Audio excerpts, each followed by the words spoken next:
इस बार तो पाकिस्तान को भारतीय नौसेना की फायर पावर का सामना नहीं करना पड़ा, मगर दुनिया जानती है अगर पाकिस्तान ने इस बार कोई नापाक हरकत की तो हो सकता है कि इस बार की ओपनिंग और किसी के द्वारा ना हो, हमारी नेवी के द्वारा होगी।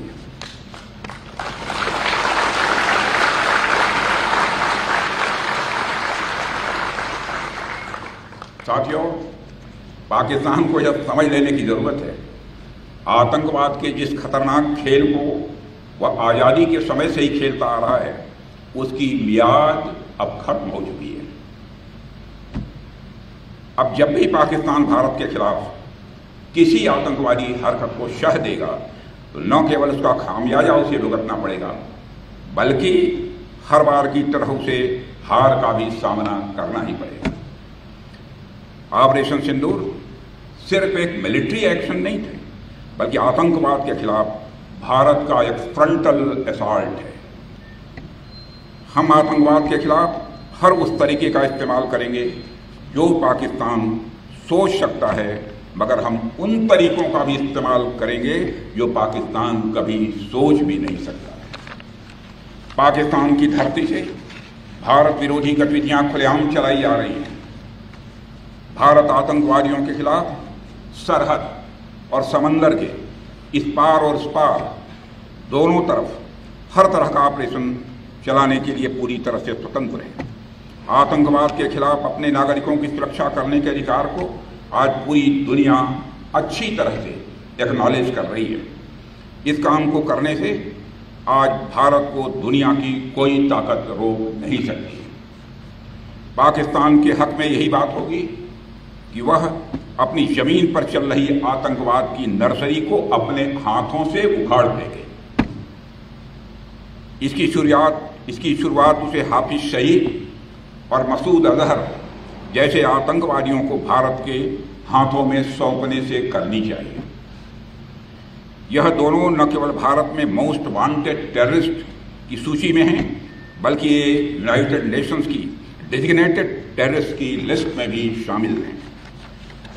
हाफिज सईद मुंबई हमलों का गुनाहगार है, कौन नहीं सच्चाई को जानता है। समुंदर के रास्ते मुंबई में मौत बरसाने का जो गुनाह उसके संगठन ने किया है, बहनों भाइयों, उसको आज भी हम भूले नहीं हैं। मेरे देश के बहादुर जवानों, उसका इंसाफ होना चाहिए और मैं मानता हूं कि कभी न कभी उसका इंसाफ होकर रहेगा। यह काम पाकिस्तान में नहीं हो सकता है। मुंबई हमलों के एक आरोपी तहूर राणा को पिछले दिनों भारत लाया गया है। पाकिस्तान की ओर से बार बार बातचीत की पेशकश की जा रही है। कल ही पाकिस्तान के प्रधानमंत्री ने फिर यह बात दोहराई है, मगर भारत ने साफ कह रखा है कि बात होगी तो आतंकवाद पर होगी, बात होगी तो पाक ऑक्युपाइड कश्मीर पर होगी। अगर पाकिस्तान बातचीत को लेकर गंभीर है तो उसे हाफिज सईद और मसूद अजहर जैसे आतंकवादियों को भारत को सुपुर्द करना चाहिए, ताकि उनके साथ भी इंसाफ किया जा सके। उनके साथ का इंसाफ कैसा होना चाहिए यह मुझे बतलाने की जरूरत नहीं है। साथियों, पाकिस्तान इस बात को गांठ बांध कर रखे कि हमारी नेवी अगर एक ओर समुंदर की तरह शांत है तो दूसरी ओर वह समुंदर की तरह सुनामी लाने की भी क्षमता रखती है। यह है हमारी भारत की नेवी। अभी कल ही मैं नेवी के 2 जाबाज वीरांगनाओं से मिला हूं, लेफ्टिनेंट कमांडर दिलना के और लेफ्टिनेंट कमांडर रूपा के। 8 महीने तक समुद्र में नाविका सागर परिक्रमा करके हमारी वह दोनों बेटियां भारत अपने वतन को वापस लौटी हैं। और जब मैं उनसे मिला था तो उनके चेहरे पर एक सेंस ऑफ कॉन्फिडेंस, एक आत्मविश्वास का भाव स्पष्ट रूप से दिखाई दे रहा था। और उस समय 8 महीने के बाद भी चेहरे पर न कोई शिकन थी, न चेहरे पर कोई थकान थी। वो भले ही 8 महीने तक समुद्र में रही, लेकिन उनके अंदर उत्साह और जोश की कोई कमी मुझे नहीं दिखाई दी। यही आपकी ताकत, यही इंडियन नेवी की ताकत है और आपकी इसी ताकत को पूरे देश को पक्का भरोसा है। मैं ये बात फिर से बेहद दृढ़ता से कहना चाहता हूं कि ऑपरेशन सिंदूर अभी खत्म नहीं हुआ है। वह सिर्फ एक विराम है, एक कामा है, एक चेतावनी है। अगर पाकिस्तान ने फिर वही गलती की, यानी पाकिस्तान ने फिर वही गलती की, तो भारत का उत्तर और भी कठोर होगा और इस बार उसे संभलने का मौका भी नहीं मिलेगा। मैं इस अवसर पर यह भी कहना चाहूँगा कि इस ऑपरेशन की एक खासियत यह भी थी कि हमारी तीनों आर्म फोर्सेज ने बेहतरीन तालमेल दिखाया है। वेरियस मिनिस्ट्रीज और गवर्नमेंट एजेंसीज के साथ कोऑर्डिनेशन भी बहुत ही सीमलेस रहा है। कुल मिलाकर सभी स्टेक होल्डर्स की एक्टिव पार्टिसिपेशन से ही यह ऑपरेशन सक्सेसफुल हो पाया है। साथियों, आज हम एक ऐसे युग में हैं जहां युद्ध सिर्फ गोलियों और बमों से नहीं लड़े जाते, बल्कि साइबर स्पेस, डाटा डोमिनेंस और स्ट्रेटेजिक डिटरेंस से भी लड़े जाते हैं। और मैं यह गर्व के साथ कह सकता हूं कि हमारी नेवी इन सभी क्षेत्रों में मजबूती के साथ अपने कदम आगे बढ़ा रही है। साथियों, इंडियन नेवी आज सिर्फ हिंद महासागर की प्रहरी नहीं है, बल्कि एक रणनीतिक ताकत बन चुकी है, स्ट्रेटेजिक पावर बन चुकी है, जो इंडियन ओशन रीजन में भारत की उपस्थिति को सशक्त बनाती है और शत्रु को यह चेतावनी देती है।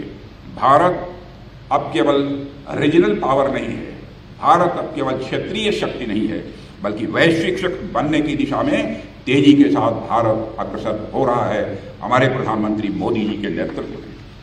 साथियों, INS विक्रांत की मौजूदगी, उसकी मारक क्षमता और आप जैसे रणबार बाकुरों की अडिग निष्ठा, यह सब मिलकर भारत को एक ऐसे मुकाम पर ले जा रहे हैं जहां से कोई भी चुनौती हमारे सामने छोटी नजर आ रही है। साथियों, आपका जीवन अनुशासन, समर्पण और इस दोनों के साथ साथ बलिदान की भी मिसाल है। जब देश चैन की नींद सोता है, तब आप समुद्र के सीने पर तैनात रहते हैं। आप न दिन देखते हैं, न रात देखते हैं, न मौसम देखते हैं, न आप परिस्थिति देखते हैं। भारत को आप सबके ऊपर गर्व है और आप, मुझे पूरा भरोसा है, चाहे हालात कैसे भी हों, आप हर समय उस चुनौती के लिए तैयार रहेंगे। ठीक उसी तरह मैं आपको आश्वस्त करता हूं, प्रधानमंत्री जी के कुशल मार्गदर्शन में हमारी सरकार भी आप सभी को मजबूत बनाने और आपके वेलफेयर के लिए हमेशा तैयार थी, तैयार है और तैयार रहेगी। मेरी हार्दिक शुभकामनाएं आप सभी के साथ हैं और आपके सभी परिवार सदस्यों के साथ हैं। इन्हीं शब्दों के साथ मैं अपना निवेदन समाप्त करता हूं। बोलिए भारत माता की जय, भारत माता की जय, भारत माता की जय। और आइए अब आपको सीधे तस्वीरें दिखा देते हैं। गृहमंत्री अमित शाह पुंछ में मौजूद हैं। नजीर जी को उनका सहमति पत्र सौंपे। कुमार काशिफ नजीर अपना सहमति ये तस्वीरें आपके सामने हैं। गृहमंत्री अमित शाह जो ऑपरेशन सिंदूर की सफलता के बाद कल जम्मू कश्मीर पहुंचे थे और आज पुंछ में मौजूद हैं और वहां पर जो पीड़ित परिवार जिन्होंने आतंकवाद का दंश झेला, उनके परिवारों से मुलाकात करते हुए उनको सरकार की ओर से ये प्रशस्ति पत्र गृहमंत्री अमित शाह की तरफ से दिया जा रहा है। सहायता सरकार की तरफ से दी जा रही है। प्रभावित परिवारों से अपनी संवेदना एवं विचार और अब गृहमंत्री अमित शाह का संबोधन।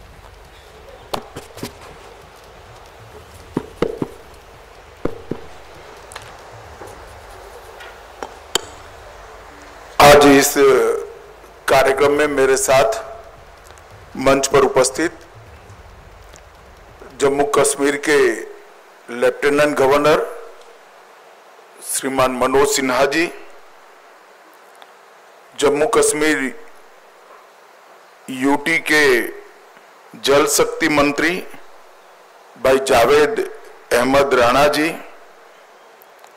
विधानसभा में प्रतिपक्ष के नेता श्री सुनील शर्मा जी, मेरे साथ दिल्ली से आए हुए भारतीय जनता पार्टी के वरिष्ठ नेता और दिल्ली सरकार के मंत्री मनजिंदर सिंह सिरसा जी,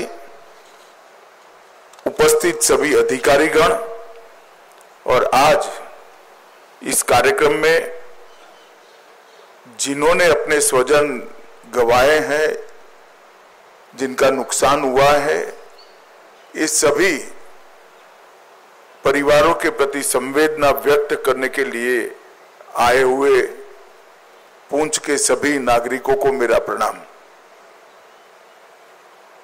आज यहां पर जम्मू कश्मीर सरकार द्वारा पाकिस्तान ने जो घोर निंदनीय, हम जिसकी निंदा करते हैं, ऐसा हमला किया, रिहायशी इलाकों में हमला किया, धार्मिक स्थानों पर हमला किया। वो हमले में जो हमारे नागरिक हताहत हुए हैं, उनके परिजनों को सरकारी नौकरी देने का, उसका अपॉइंटमेंट लेटर देने का एक कार्यक्रम यहां पर आयोजित किया है। हम सब जानते हैं मुआवजा, ये सरकारी नौकरी, इससे आप सबके जीवन में जो क्षति हुई है, इसकी परिपूर्ति नहीं हो सकती है, परंतु ये प्रतीक है जम्मू कश्मीर सरकार, भारत सरकार और समग्र देश की जनता की जो भावनाएं आपके साथ जुड़ी है, इसका ये प्रतीक है। समग्र देश इस घटनाक्रम में आपके परिवार की जो क्षति हुई है, इसमें आपके साथ चट्टान के साथ खड़ा है। जो बहादुरी पुंछ के नागरिकों ने बताई, यहां के अधिकारियों ने बताई, और जो देशभक्ति का जज्बा हमले के बाद भी घाटी से लेकर जम्मू तक और पुंछ कठुआ तक जो जम्मू कश्मीर के नागरिकों में उभर कर आया, उससे न केवल जम्मू कश्मीर, पूरे देश की जनता का संबल बढ़ा है। हम सभी जानते हैं कि पहलगांव में निर्दोष नागरिकों पर, यात्रियों पर कायराना हमला हुआ, और जैसे भारत सरकार की, देश के प्रधानमंत्री मोदी जी की नीति है कि हर आतंकवादी हमले का जवाब इतनी ही तत्परता और इतनी ही कठोरता से दिया जाएगा। वो नीति के तहत हमने 7 तारीख की रात को पाक ऑक्यूपाई कश्मीर और पाकिस्तान में जो आतंकवादी अड्डे थे, उसको ध्वस्त कर दी। पहली बार भारत की सेनाओं ने पाकिस्तान की सीमा के अंदर खड़े हुए आतंकवादी संगठनों के हेडक्वार्टर को ध्वस्त कर दिया, और एक करारा जवाब समग्र भारत की जनता की ओर से नरेंद्र मोदी जी के दृढ़ राजनीतिक इच्छा शक्ति से लिए गए निर्णय, हमारी सूचना एजेंसियों की सटीक सूचना और सेना का अद्भुत साहस और अचूक मारक क्षमता, इसके कारण यह हुआ कि सैकड़ों की संख्या में आतंकवादी हताहत हुए। हमने तो हमला आतंकवादियों पर करा था, मगर पाकिस्तान ने हमले को अपने पर हमला माना और समग्र दुनिया के सामने प्रदर्शित किया कि हम ही आतंकवादियों को पनाह दे रहे हैं, हमने ही पाकिस्तान को आतंकवादियों की पनाहगाह बनाया है। एक भी सेना के स्थान पर हमला नहीं हुआ था, एक भी पाकिस्तान का नागरिक हताहत नहीं हुआ था। इतने सटीक तरीके से भारतीय सेना ने संयम बरतते हुए पाकिस्तान पुरस्कृत आतंकवादी अड्डों को तहस नहस किया था। और बौखलाए हुए पाकिस्तान ने क्या किया? दूसरे दिन भारत में जम्मू कश्मीर में रिहायशी इलाकों में गोलीबारी, और इसका सबसे बड़ा नुकसान हमारे पुंछ को हुआ। पुंछ में शायद आजादी के बाद पहली बार गोलीबारी हुई, मगर पुंछ के साथ साथ सभी जगह पे रिहायशी इलाकों पर, गुरुद्वारों पर, मंदिरों पर, मदरसों पर गोलीबारी करने का काम पाकिस्तान ने किया। और आज पूरी दुनिया पाकिस्तान के हमले की घोर निंदा करती है। और जब पाकिस्तान ने हमारे रिहायशी इलाकों पर, नागरिकों पर, निहत्थे नागरिकों पर हमला किया, तब भारतीय सेना ने इसका भी सटीक जवाब दिया और उनके 9 हवाई अड्डों को, उनकी मारक क्षमता को क्षतिग्रस्त कर एक मजबूत जवाब दिया, जिसके कारण उनको समझौते के लिए आगे आना पड़ा। ये पूरा घटनाक्रम भारत की सुरक्षा नीति को दुनिया के सामने घटनाओं के आधार पर जाहिर करने वाला रहा है कि भारत के नागरिकों पर, भारत के निर्दोष व्यक्तियों पर, भारत की सेना पर और भारत की सीमा पर किसी भी प्रकार का अतिक्रमण भारत सहन नहीं करेगा। किसी भी प्रकार का आक्रमण भारत सहन नहीं करेगा। इसका सटीक और इससे भी बुलंद जवाब दिया जाएगा, और वो हमारी सेनाओं ने कर दिखाया है। पुंछ में कई लोगों के घरों की क्षति हुई है, कई व्यापारी स्थानों की क्षति हुई है। एलजी साहब ने बताया कि जम्मू कश्मीर सरकार ने नॉर्म्स के हिसाब से सहायता कर दी, परंतु व्यापारी स्थानों और रिहायशी इलाकों में जो क्षति हुई है, आने वाले कुछ ही दिनों में भारत सरकार भी इसके लिए एक पैकेज लेकर आएगी। और मैं आज इस मंच से जम्मू कश्मीर की जनता को, आवाम को भी ये संदेश देने आया हूं कि जम्मू कश्मीर का विकास रुकेगा नहीं, थमेगा नहीं। जिस गति से 2014 से जम्मू कश्मीर का विकास चालू हुआ है, उसी गति से जम्मू कश्मीर का विकास चलेगा। हमारी सेनाएं, हमारे सुरक्षा बल हर चीज का जवाब देने के लिए सक्षम है। ये 3 दिन की जो आफत आई, उसमें मैं जम्मू कश्मीर प्रशासन के सभी अधिकारियों को भी, एलजी साहब को और मुख्यमंत्री और सभी मंत्रीगण और सभी विधायकों को भी बहुत बहुत साधुवाद देना चाहता हूं, क्योंकि हरदम प्रशासन जनता के साथ खड़ा हुआ दिखा। हर जगह प्रशासन मौजूद था और एक सीनियर अधिकारी को भी अपना बलिदान देना पड़ा। तत्काल ही हजारों लोगों का शिफ्टिंग और उनको सुरक्षित स्थान पर गोलीबारी की रीच के बाहर पहुंचाने का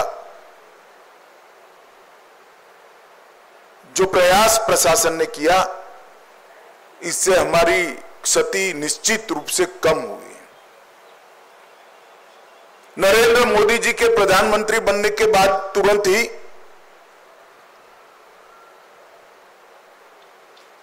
बंकर्स को बनाने का निर्णय लिया गया था। हमारे सीमांत क्षेत्र के अंदर लगभग 9,500 से ज्यादा बंकर बनाए गए और ये बंकर इन 3 दिनों में हमारे नागरिकों की जान बचाने में बहुत काम आए हैं। आज ही मैंने सुबह एलजी साहब से, अधिकारियों से चर्चा की है। अभी की गोलीबारी को देखते हुए और बड़ी मात्रा में बंकर भारत सरकार बनाएगी, जिससे आपदा के समय में हमारे नागरिकों को बचाया जा सके। मैं यहां से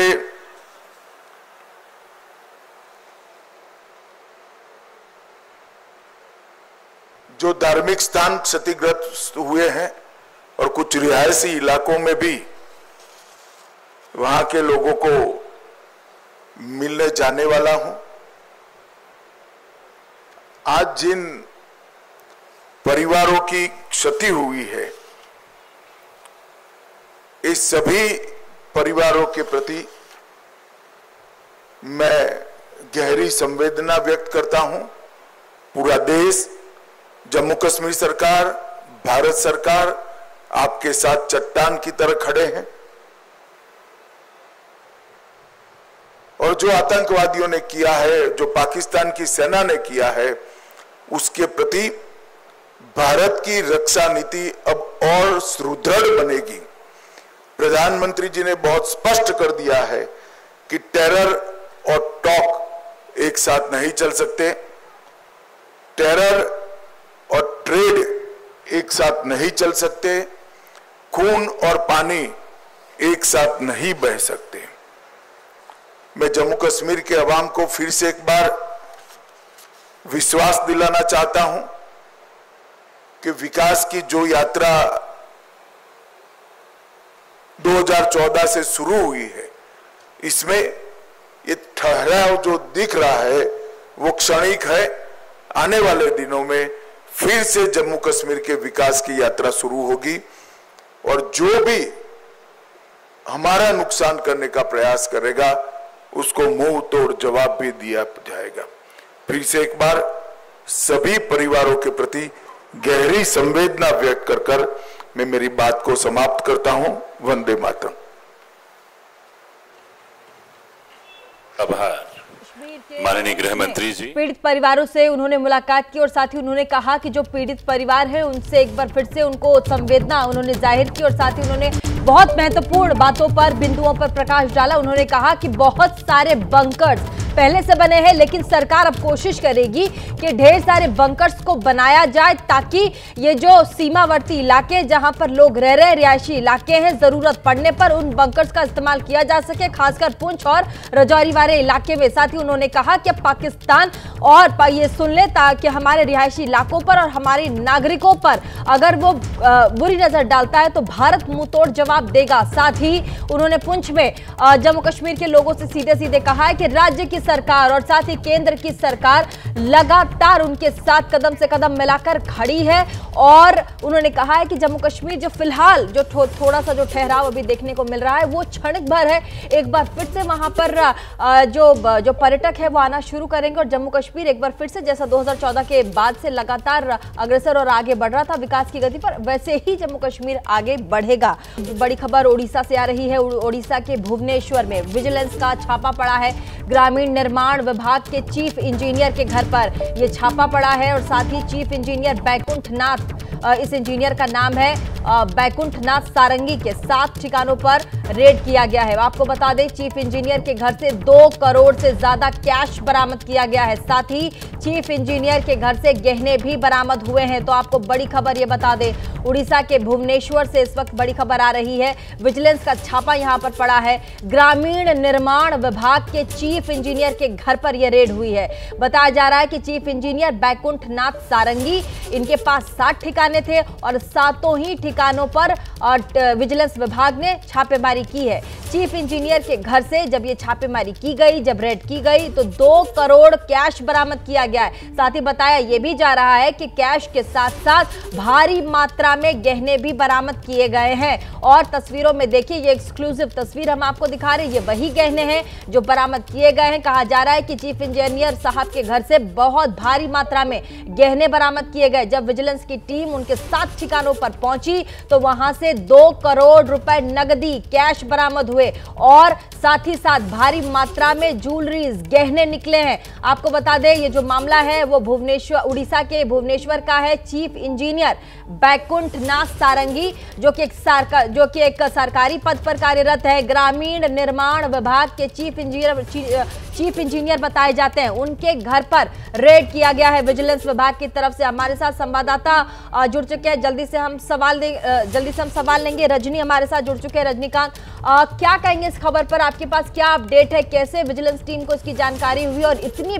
बड़ी मात्रा में 2 करोड़ नगदी और बहुत ज्यादा गहने?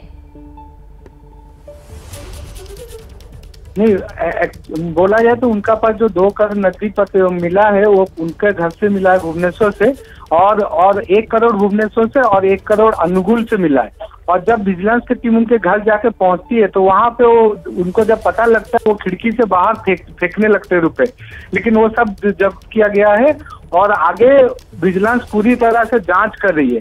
और इतना ही नहीं, उनका कहीं फ्लैट मिला है, कहीं गहने मिले हैं, कहीं पे घर मिले हैं। उनका घर अनुगुल में है, अनुगुल में भी रेड हुआ है और भुवनेश्वर में भी रेड हुआ है। दोनों जगह पे रेड चल रही है और उनका कहीं पे घर मिला है, कहीं पिपली में, उनका पुरी में भी उनका फ्लैट है, फिर आपका यहाँ पे भी है, अनुगुल में भी उनका घर है। 2 स्टोरेज का बिल्डिंग वहाँ पे अनुगुल में उनका बनाया गया है।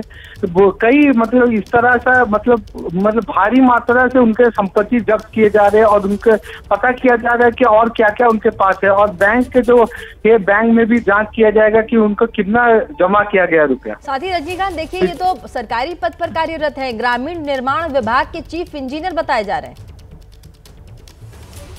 हाँ, ये सरकारी पद से थे। अभी उनका था, रिटायरमेंट का दिन अभी करीबी था। और ये विजिलेंस को जब उनको मतलब किसी सूत्र से पता चला है कि उनके पास बहुत भारी मात्रा में वो मतलब करप्शन के में है बोल के, तो जब वो विजिलेंस पहुंची है, उनके टीम जाके वहाँ पे उनके घर में जब रेड करने के लिए पहुंचती है, इस तरह का उनको मिलता है। मतलब कि इस तरह का वहाँ पर देखने को लिए उनको मिलता है। जब खिड़की से वो पैसा फेंक रहे हो, उनके घर से जब्त भी किए जा रहे, 1 करोड़ से अधिक रुपया जब्त किए जा रहे। और अभी जांच चल रही है, आगे भी अभी जांच चल रही है कि उनके और कितने बैंक खाते हैं, कितने पैसे हैं, कितने गहने और कहाँ उनके घर संपत्ति और बनाए हुए। रजनीकांत, जो बैंक खाते हैं और जो नगदी बरामद हुए, उसके अलावा जो तस्वीरों में हम देख पा रहे हैं, अभी हमने चलाया भी था कि गहने बहुत भारी मात्रा में बरामद हुए। हाँ, गहने भी उनके पास से बहुत भारी मात्रा से बरामद किए गए और घर में ही उनके गहने थे। अभी क्या लॉकर में भी रखे हैं या कहाँ और भी रखे हैं, लॉकर भी जांच किया जाएगा बैंक का कि कितने। और ये जो पूरे बंडल थे सब 500 के नोट उनके घर से बरामद किए गए। तो ये जो आप बता रहे हैं कि 500 के नोट बरामद किए गए हैं, तो आप बता रहे हैं कि 2 अलग-अलग जगहों से, क्योंकि 7 जगह पर चीफ इंजीनियर के घर से जो 7 ठिकाने हैं, 2 अलग-अलग फ्लैटों से जब छापेमारी हुई थी, 1 करोड़ पहले वाले घर से, दूसरे वाले फ्लैट से 1 करोड़। तो क्या ये दोनों ही नगदी कैश बरामद किए गए हैं? और आपने कहा 500 के नोट हैं, क्या कुछ और भी बरामद हुआ है? नहीं, उनके अनुगुल में भी एक तो घर है, भुवनेश्वर में भी है। तो भुवनेश्वर से 1 करोड़ और अनुगुल से 1 करोड़, तो दोनों घर से उनके अलग अलग जगह पे अप्रोक्सीमेटली 1-2 करोड़ उनको मतलब नकदी मिला हुआ है। उनको छोड़ के जो गहने मिले हुए, उनको छोड़ के जो कैश है, उनको छोड़ के जो बैंक अकाउंट है, उनकी अभी तफसील चल रही है। प्रॉपर्टी के बारे में भी कोई जानकारी है? कुछ खबर लगी है कि कितनी प्रॉपर्टी है, आसपास जमीन खरीदा हो, कुछ और हो? हाँ, जैसे उनका मतलब यहाँ पे आपका अनुगुल में उनको डबल स्टोरेज बिल्डिंग एक तो है, मतलब घर है। और यहाँ पे आपका भुवनेश्वर में भी उनका एक तो फ्लैट है, पुरी में भी उनका एक तो फ्लैट है, और साकी और आपका अनुगुल में भी और एक फ्लैट है। ऐसे लग के और अभी पता चल रहा है कि उनके और जमीन जायदाद और कितने, अभी तक जितना पता चल रहा है कि 2 फ्लैट और एक डबल स्टोरेज बिल्डिंग उनका है। रजनीकांत, छापे से पहले क्या कभी भ्रष्टाचार के आरोप लगे थे चीफ इंजीनियर के ऊपर, बैकुंठनाथ सारंगी के ऊपर? ये जिस तरह से अभी चल रहे, मतलब जो पुराने जो अफसर जो काम कर रहे थे उनको अभी मतलब भ्रष्टाचार है या नहीं है उनका अभी तुरंत मतलब ये सरकार आने के बाद जांच कर रही है कि मतलब कहीं पे कुछ गड़बड़ी हुआ या कुछ हुआ है, कहाँ कहीं से भी अगर सूत्र मिलता है तो उनको छापामारी किया जा रहा है। मतलब विजिलेंस की टीम वहां पहुंच जाती है, अगर कहीं से सूत्र उनको मिल जाते हैं।